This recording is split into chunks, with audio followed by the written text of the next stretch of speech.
श्री जगन्नाथ आनंद, आनंद transport agent, Haldwani, जिला नैनीताल की पत्नी दिमागी खराबी से एक दिन घर से कहीं चली गई। बहुत खोजने पर भी उनका कुछ पता नहीं चल पाया। किसी ने बताया कि उनको किसी ने कानपुर में देखा था। वहां भी खोज कराई गई पर कुछ पता नहीं चला। आनंद जी की 4 लड़कियां हैं। दूसरी लड़की सरला जी पोलियो के कष्ट से पनगु है। आपको जमीन में खिसक कर चलना पड़ता है। मां के इस प्रकार चले जाने से आप अत्यंत दुखी हो गए हो। ये परिवार बाबा का भक्त है। सरला जी को अपनी लाचारी के कारण कभी बाबा के दर्शन नहीं हो पाए थे, पर कानों से उनका सुवास सुनते सुनते आप उनसे बहुत प्रभावित हो चुकी थी। मां के वियोग से दुखी हो आपने बाबा के आगे रोने का निश्चय किया। एक दिन जुलाई 1972 में आप बहुत कष्ट उठाकर बस द्वारा अकेली कैची आश्रम गईं और अपने को घसीटते हुए जब आश्रम के भीतर पहुंची तो अंधेरा हो चला था। बाबा उस समय भूमि आधार में थे। सरला जी बाबा को वहां न पाकर बहुत निराश हो गई। उन दिनों पहाड़ में बहुत वर्षा हो रही थी, इस कारण सर्दी भी हो चली थी। आश्रम के एक सेवक ने आपको एक कंबल देकर बरामदे में स्थान दे दिया और कहा कि बाबा की आज्ञा बिना वह कोई भी कमरा खोलकर उन्हें नहीं दे सकता। कुछ ही समय बाद रात्रि के 8 बजे बाबा एकाएक आश्रम में प्रकट हो गए। आते ही वे सेवकों को फटकारने लगे कि हमारी लड़की को ठंड में मार दिया।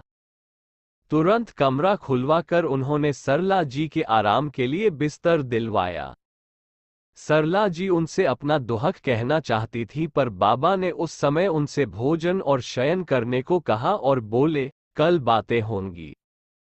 दूसरे दिन जब आपने अपनी मां का जिक्र किया तो वे बोले, घबरा मत, चिंता छोड़ दे, तेरी मां मिल जाएगी। तेरे बाप के पास बहुत पैसे हैं जो उसकी खोज में उन्हें बेकार बहा रहा है, वह बिना खोजे मिल जाएगी। बाबा ने आपको विदा कर दिया। आपने घर जाकर 1 हफ्ता सब्र किया और अंत में अधीर हो फिर उतना ही कष्ट उठाकर कैची में बाबा के दर्शनार्थ उपस्थित हुई।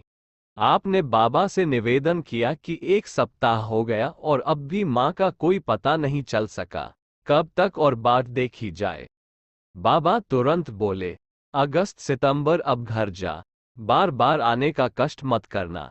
बाबा ने आपको 20 रुपये दिए और विदा किया।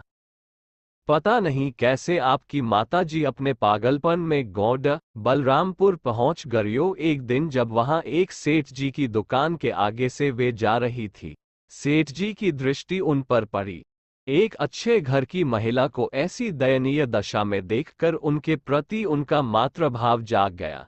वे उन्हें घर ले आए, नहलवाया, स्वच्छ नए कपड़े पहनवाए। इनके बाल जो जटा का रूप धारण किए हुए थे सुलझवाए और इनके सिर में जो अनेक घाव दिखाई दिए उनका इलाज वहां के अस्पताल में करवाया। जब ये स्वस्थ हो चली और स्वयं आपने अपना हल्द्वानी का पता बताया तो सेठ जी ने अपने दामाद को, जिनकी हल्द्वानी में एक फैक्ट्री है, इनके घरवालों को सूचित करने को लिखा।